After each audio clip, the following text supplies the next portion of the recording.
Wait, oh, excuse me. Good morning. How are you today? Hope you're well. Oh, it'd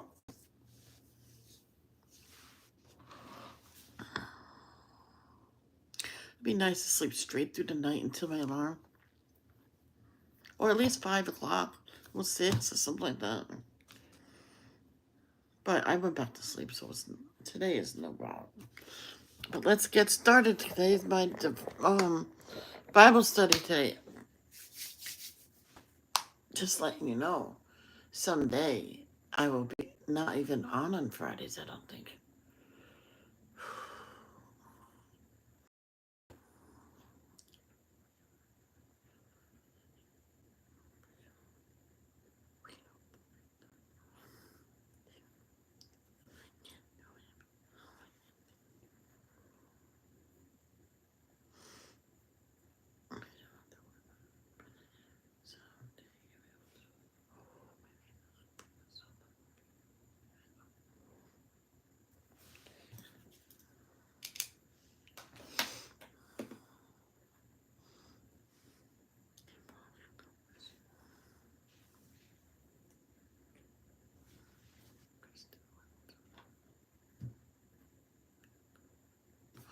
That is supposed to be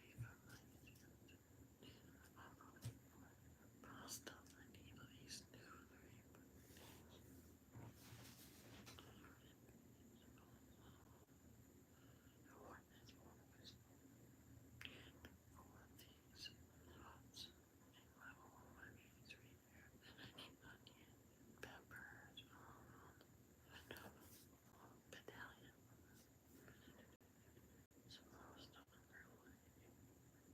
Oh, I am so sorry. I was my oh my gosh, I'm so sorry. So let's get started.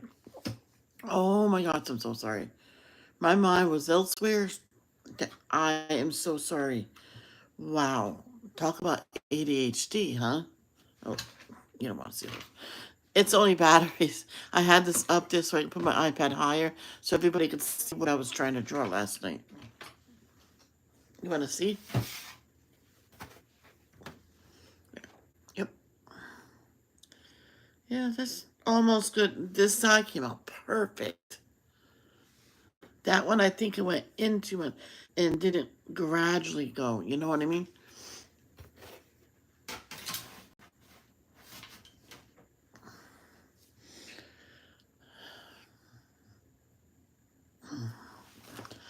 Our Father in heaven, may your name be kept holy. May your kingdom come soon. May your will be done on earth as it is in heaven. Give us today the food we need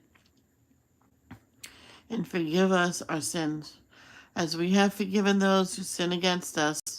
And don't let us yield to temptation, but rescue us from the evil one. For thine is the kingdom, the power, and the glory, forever and ever. Amen. Thank you, Jehovah, for another beautiful day on your beautiful earth. And thank you for allowing us to wake up today. And thank you for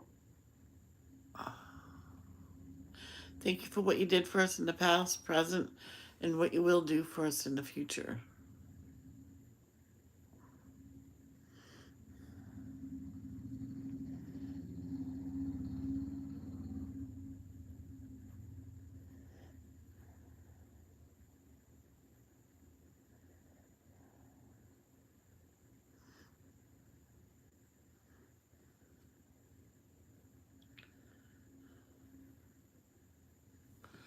Good morning, Carol. How are you today? So thank you, Jehovah, for everything you have done for us. I appreciate it, and thank you for answering my prayers to bring in Carol back to us. And can you help the people who has cancer? Tate, Cindy Lee, King Charles, Chad Griffith, Joe Biden, Michael Bolton, Rick Flair. They all have cancers, different stages, different kinds. Please give them physical, mental strength to get through it, and please cure them. Please take those nasty cancers away, especially for Tate. Celine Dion has stiff person syndrome. Please help her deal with the seizures and the pain. Please take it away from her.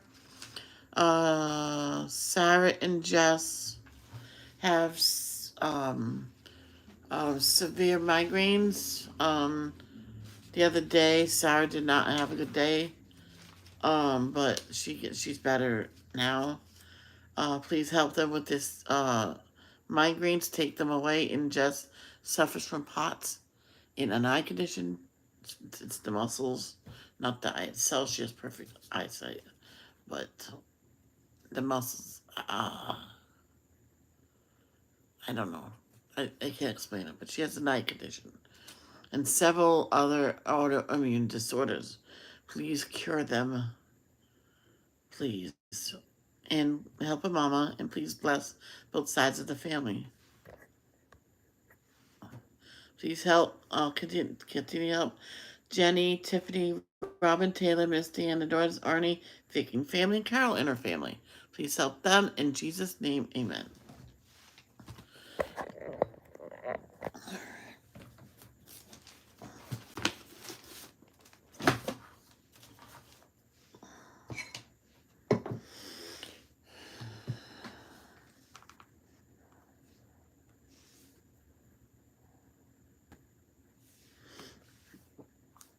Okay, daily text, Friday, August 1st. Happy August, everybody. We made it halfway through the summer, so we only have a little bit longer to go. Many are the hardships of the righteous one, but Jehovah rescues him from them all. Psalms chapter 34, verse 19 reads, Many are the hardships of the righteous one, but Jehovah rescues him from them all. Now you know I reread it, but I would show you what I mean, but I can't show it. Note two important points in the above Psalms. One, righteous people face problems, right? That's right. Number two, Jehovah delivers us from our trials. Yes. How does Jehovah deliver us? One way is by helping us to have a realistic view of life in this system of things. While Jehovah does promise that we will have joy in serving him, he does not guarantee a warrior-free life now. Isaiah chapter 66, verse, where did it go? 14 reads, You will see this, and your heart will rejoice. Your bones will flourish just like new grass. And the hand of Jehovah will Jehovah will become known to his servants, but he will denounce his enemies. He urges us to focus on our future, the time when we will have the life that he wants us to enjoy forever. 2 Corinthians chapter 4, 16 through 18 reads, Therefore we do not give up, but even if the man we are outside is wasting away, certainly the man we are inside is being renewed from day to day. For though the tribulation is momentarily in light, momentary and light, it works out for us a glory that is of more and more surpassing greatness and is everlasting. While we keep our eyes not on the things we've seen, but on the things unseen. For the things seen are temporary, but the things unseen are everlasting. Okie dokie, girl. I'll read those later. Hopefully, I don't forget. All right, back to the article. In the meantime, he helps us to keep going each day. Lamentations, chapter 3, verses 22 through 24. It is because of Jehovah's love. I'm sorry. It is because of Jehovah's loyal love that we have not come to our finish. For his mercies never end. They are new each morning. Your faithfulness is abundant.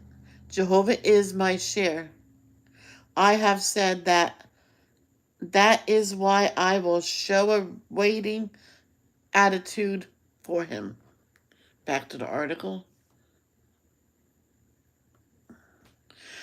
What can we learn from the example of faithful worshippers of Jehovah, both in the Bible times and in our days?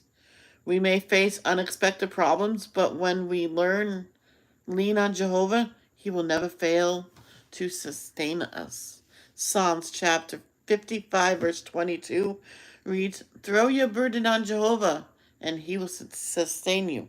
Never will he allow the righteous one to fall. Yes.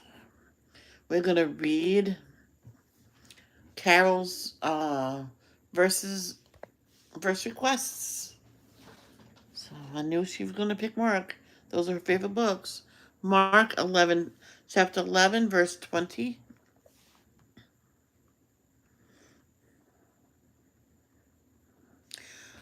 But when they were passing by early in the morning, they saw the fig tree already withered from its roots.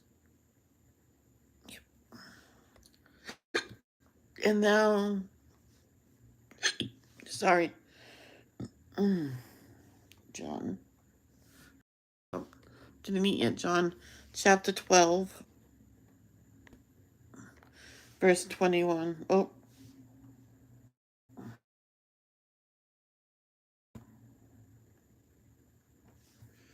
so these approached Philip, who was from Bethsaida of Galilee, and they began to request him, saying, Sir, we want to see Jesus. Yes. Thank you, Carol. You did good. Now, we're on lesson 33. Oh, wait a minute. Uh-oh, what did I do? Oh, boy.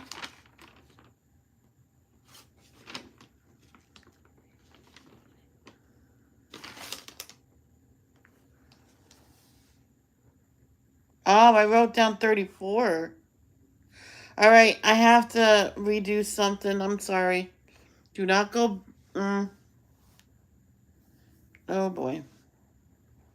Yeah, I wrote down the wrong one.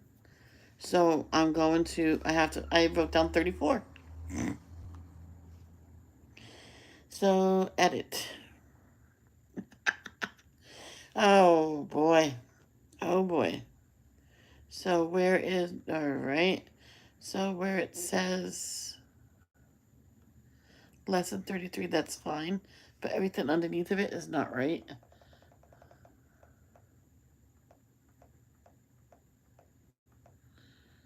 Oh boy. How can I do this without... Oh, I can split it. Split screen. Okay, so... Oops. For now. Hold on, guys. I'm sorry.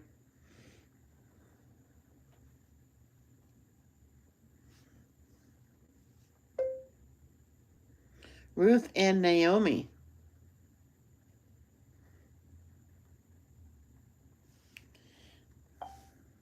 Return. Ruth, 1:1 dash, wow. Ruth, 1:1 dash 4:22. Matthew, 1:5. How did I get 35? Yeah, I made a mistake. I'm so sorry, guys.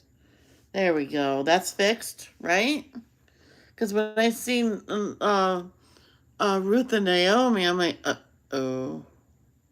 There we go. That's all fixed. Full. So,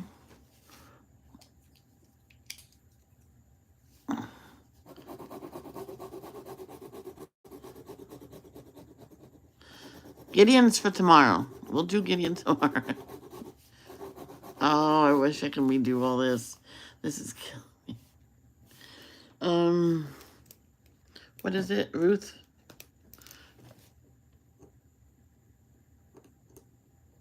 and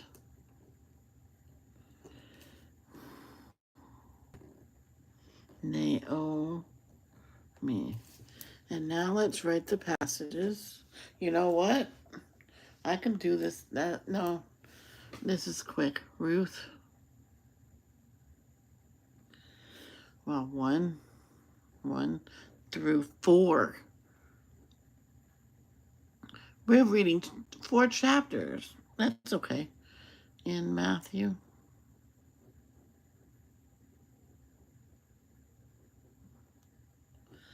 1:5. There we go. There we go. Sorry for the big mix-up and the delay. Oh, boy. Okay, lessons we can learn from the Bible. Lesson 33. Ruth and Naomi. I love these girls. Yep. They're awesome. They're loving to each other.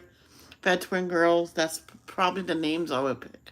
I would pick Ruth and Naomi. Definitely. Play audio. Lesson 33. Ruth and Naomi. During a time of famine in Israel, an Israelite named Naomi moved to the land of Moab with her husband and their 2 sons. Later, Naomi's husband died. Her sons married Ruth and Orpah, who were Moabites. Sadly, in time... Now, Oprah, her name was supposed to be Orpah, but she says the hospital didn't know how to spell stuff, and they put Oprah instead of Orpah. Naomi's sons died. When Naomi heard that the famine in Israel was over, she decided to return home. Ruth and Orpah traveled with her, but while on the road, Naomi told them, "You were good wives to my sons and good daughters-in-law to me. I want you both to marry again. Go home to Moab." The women said, "We love you. We don't want to leave you." Naomi kept telling them to go. Finally, Orpah went back, but Ruth stayed. Naomi told her, "Orpah is going back to her people and her gods. Return with her and go to your mother's home." But Ruth said, "I will not leave you. Your people will be my people, and your God will be my God." How do you think Naomi felt when Ruth said that? Ruth and Naomi arrived in Israel at the beginning of the barley harvest. One day, Ruth went to collect leftover grain in the field of a man named Boaz, who was the son of Rahab. He heard that Ruth was a Moabitess who had loyally stayed with Naomi. He told his workers to leave a little extra grain in the field for Ruth to gather. That evening, Naomi asked Ruth, "Whose field did you work in today?" Ruth said, "The field of a man named Boaz." Naomi told her, "Boaz is one of my husband's relatives. Keep working in his field with the other young women. You will be safe there." Ruth continued to work in Boaz's field until the harvest was over. Boaz noticed that Ruth worked hard and was an excellent woman. In those days, if a man died and had no sons, his relative would marry his widow. So Boaz married Ruth. They had a son named Obed, who later became King David's grandfather. Oh. Naomi's friends were delighted. They said, "First, Jehovah gave you Ruth, who has been very good to you. And now you have a grandson. May Jehovah be praised." Yes. There is a friend who sticks closer than a brother. Yes. Proverbs 18:24. That is so true. I think somebody she had to leave, Carol. Yeah. I told her she has to leave because her mother comes in the room or something. Just leave. She'll get in trouble. I don't know why. How did Ruth show her love for Naomi? Well, Ruth showed her love for Naomi for not leaving her because her husband died, which was Naomi's son. And she was her daughter-in-law. She did not want to leave her. She loved her that much. If your mother-in-law is that good and you still want to stay with her even if your son dies, that's awesome. How did Jehovah care for Ruth and Naomi?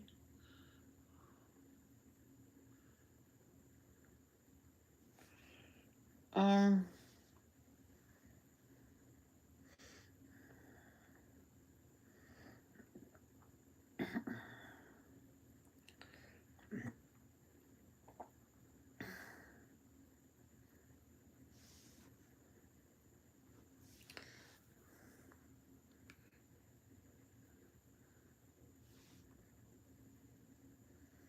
hold on.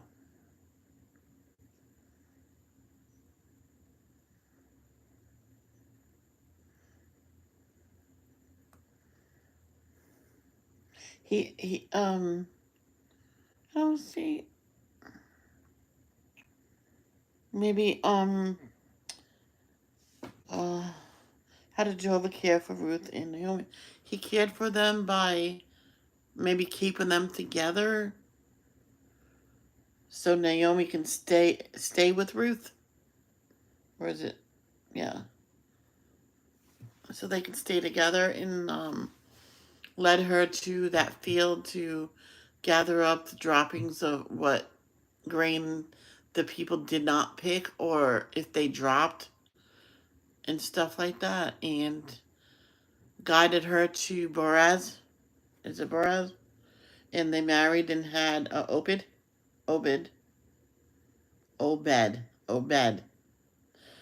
Yeah. So if that's not right, if you have another explanation of how Jehovah cared for Ruth and Naomi, please leave it in the comments below. But let's listen to Ruth chapter 1 through chapter 4. Let's listen. Let's read Matthew chapter 1, verse 5 first. Solomon became father of Boaz by Boaz. I'm sorry, by Rahab. Boaz became father to Obed by Ruth. Obed became father to Jesse. Okay. Okay, that's cool. So now we just have to listen to Ruth.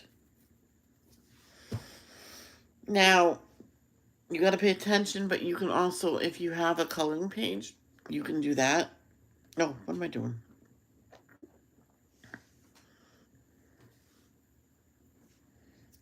Ruth, chapter 1. Now in the days when the judges administered justice, a famine occurred in the land, and a man went from Bethlehem in Judah to reside as a foreigner in the fields of Moab, he along with his wife and his 2 sons. The man's name was Elimelech, his wife's name was Naomi, and the names of his 2 sons were Mahlon and Chilion. They were Ephrathites from Bethlehem in Judah, and they came to the fields of Moab and remained there.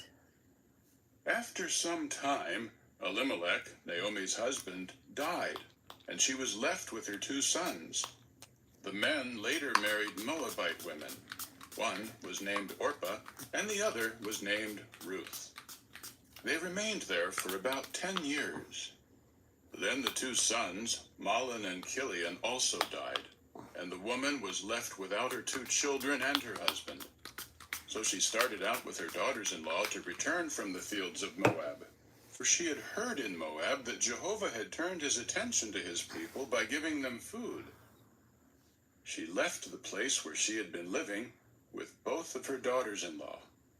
As they were walking on the road to return to the land of Judah, Naomi said to both of her daughters-in-law, Go, return, each of you to your mother's home. May Jehovah show loyal love to you, just as you have shown it to the men who have died, and to me. May Jehovah grant that each of you find security in the home of your husband. Then she kissed them, and they wept loudly. They kept saying to her, No, but we will go with you to your people. But Naomi said, Return, my daughters. Why should you go with me? Can I still give birth to sons who could become your husbands? Return, my daughters. Go, for I have grown too old to marry. Even if I could hope to find a husband tonight and could also bear sons, would you keep waiting for them until they could grow up? Would you refrain from getting remarried for their sakes? No, my daughters. I feel very bitter for you because the hand of Jehovah has turned against me. Again they wept loudly, after which Orpah kissed her mother-in-law and departed. But Ruth stuck with her. So Naomi said, Look, your widowed sister-in-law has returned to her people and her gods. Return with your sister-in-law. But Ruth said, Do not plead with me to abandon you, to turn back from accompanying you. For where you go, I will go, and where you spend the night, I will spend the night. Your people will be my people, and your God, my God. Where you die, I will die, and there I will be buried. May Jehovah do so to me, and add to it, if anything but death should separate me from you. When Naomi saw that Ruth insisted on going with her, she stopped trying to convince her, and they both continued on their way until they came to Bethlehem. As soon as they arrived in Bethlehem, the whole city became stirred up over them, and women were saying, Is this Naomi? She would say to the women, Do not call me Naomi. Call me Mara, for the Almighty has made life very bitter for me. I was full when I went, but Jehovah made me return empty-handed. Why should you call me Naomi when it is Jehovah who opposed me and the Almighty who caused me calamity? Wow. This is how Naomi returned from the fields of Moab, along with her Moabite daughter-in-law, Ruth. They came to Bethlehem at the beginning of the barley harvest.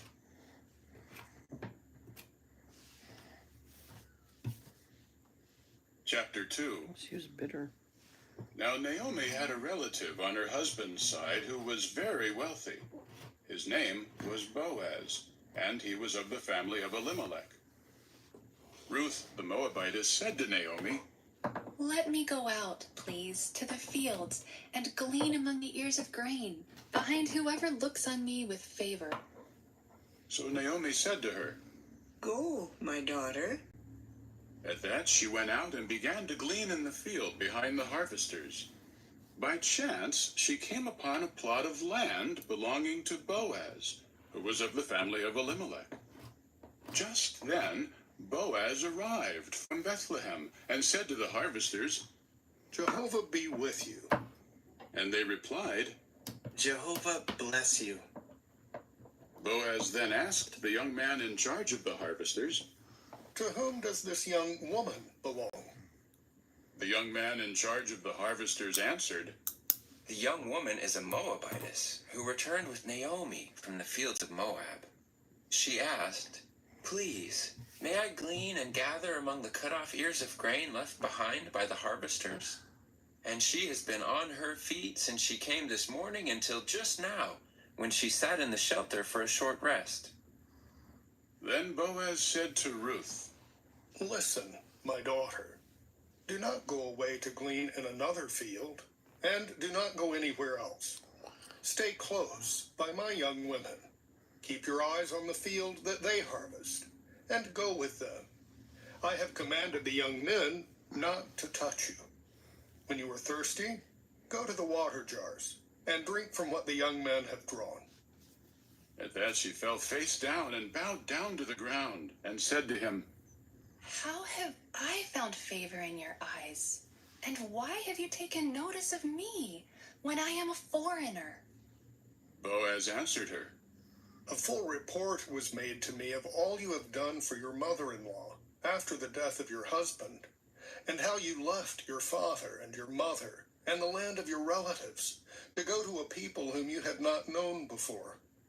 May Jehovah reward you for what you have done, and may there be a perfect wage for you from Jehovah, the God of Israel, under whose wings you have come to seek refuge. To this she said, Let me find favor in your eyes, my lord, because you have comforted me and spoken reassuringly to your servant, although I am not even one of your servants. Boaz said to her at mealtime, Come here, eat some of the bread, and dip your piece in the vinegar. So she sat down beside the harvesters. He then handed her some roasted grain, and she ate and was satisfied, and she had something left over. When she got up to glean, Boaz commanded his young men, Let her glean even among the cut-off ears of grain, and do not mistreat her. You should also be sure to pull out some ears of grain from the bundles for her, and leave them behind for her to glean, and do not say anything to stop her. So she continued to glean in the field until evening. When she beat out what she had gleaned, it came to about an ephah of barley. Then she took it and went into the city, and her mother-in-law saw what she had gleaned. Ruth also took out and gave to her the food that was left over after she had eaten her fill. Her mother-in-law then said to her, Where did you glean today? Where did you work? May the one who took notice of you be blessed. So she told her mother-in-law about whom she had worked with, saying, The name of the man I worked with today is Boaz. At that, Naomi said to her daughter-in-law, May he be blessed by Jehovah, who has not failed in his loyal love toward the living and the dead. Naomi continued, The man is related to us. He is one of our repurchasers. Then Ruth the Moabitess said, He also told me, Stay close by my young people until they have finished my entire harvest. Naomi said to her daughter-in-law Ruth, It is better, my daughter, for you to go out with his young women than to be harassed in another field. So she stayed close to the young women of Boaz, and gleaned until the barley harvest and the wheat harvest came to an end. And she kept dwelling with her mother-in-law.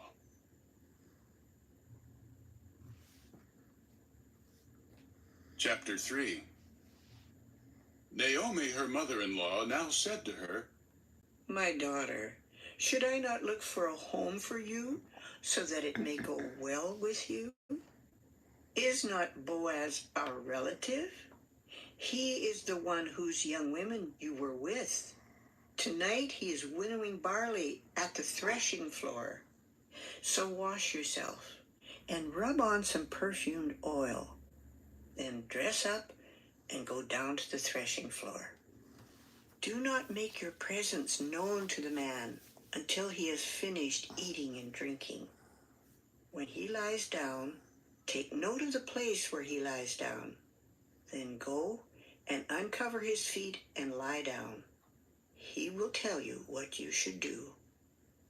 At that she replied, All that you say to me, I will do.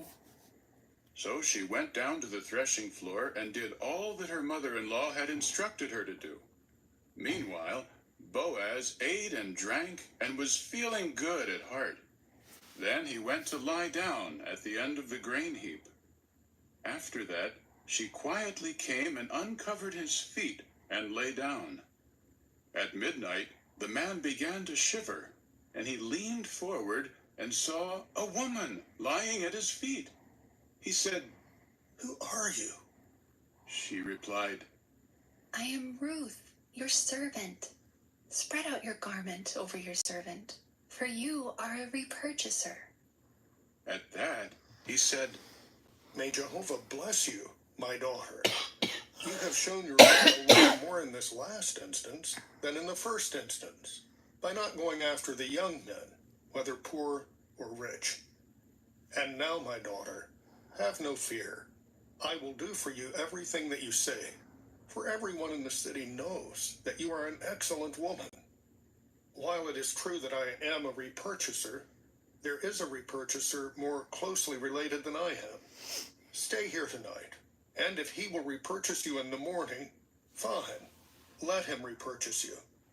But if he does not want to repurchase you, I will then repurchase you myself, as surely as Jehovah lives.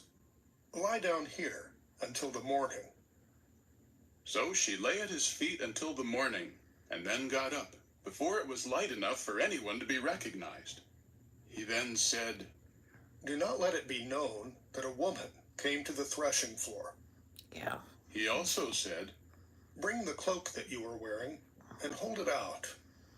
So she held it out, and he put 6 measures of barley in it and put it on her, after which he went into the city. She went her way to her mother-in-law, who now said, How did it go for you, my daughter? She told her everything that the man had done for her. She added, He gave me these 6 measures of barley and said to me, Do not go empty-handed to your mother-in-law. At that she said, Sit here, my daughter, until you learn how the matter will turn out. For the man will not rest until he settles the matter today.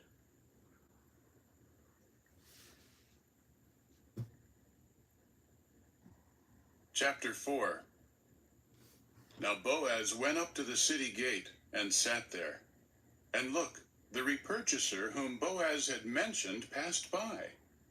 At that Boaz said, Come here and sit down, so-and-so. And he went over and sat down.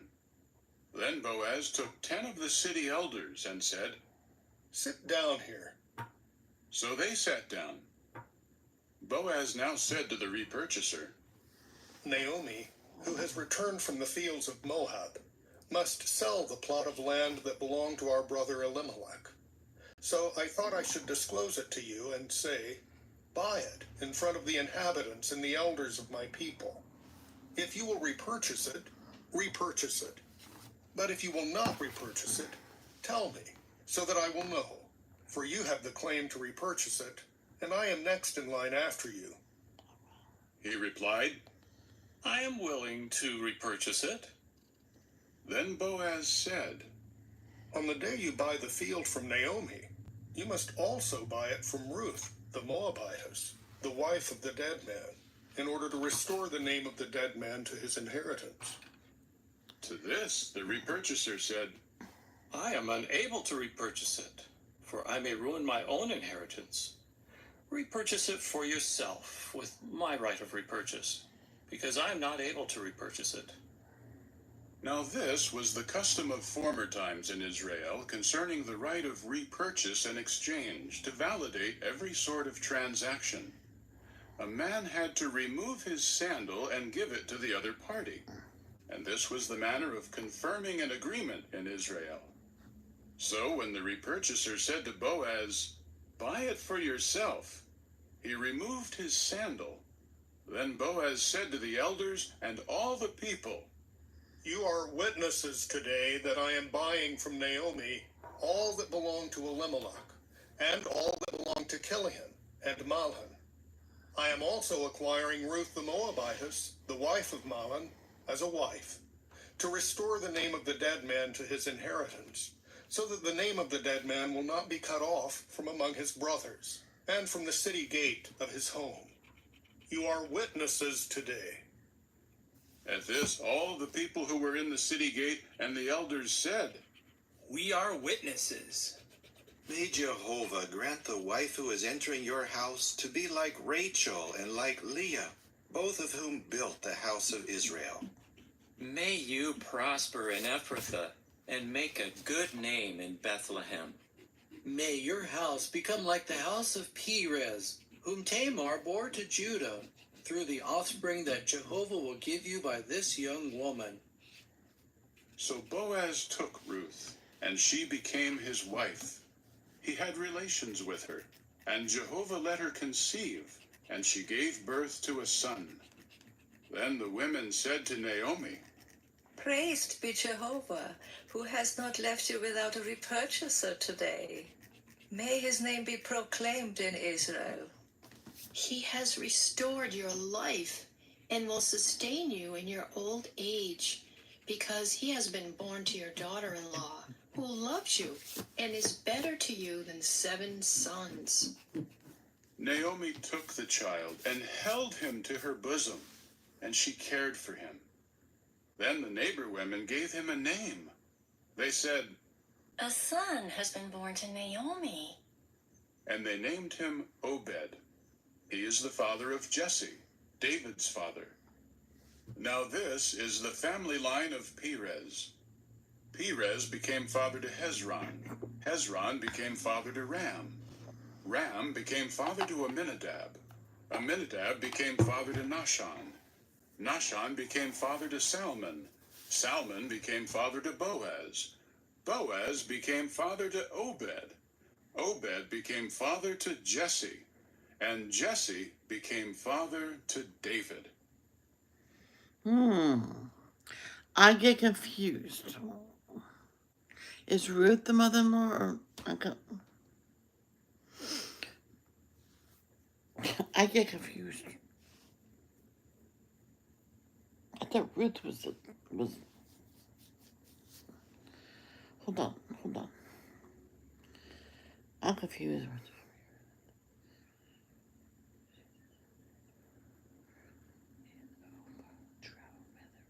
Yeah, why would Naomi put the baby to her bosom? Shouldn't Ruth do that? Then I don't know. I don't know how they worked it back then, but I don't know. So that is it for today. I have my study in about an hour and 20 minutes or something. So I love you. Love, don't judge. Until next time, my jelly beans.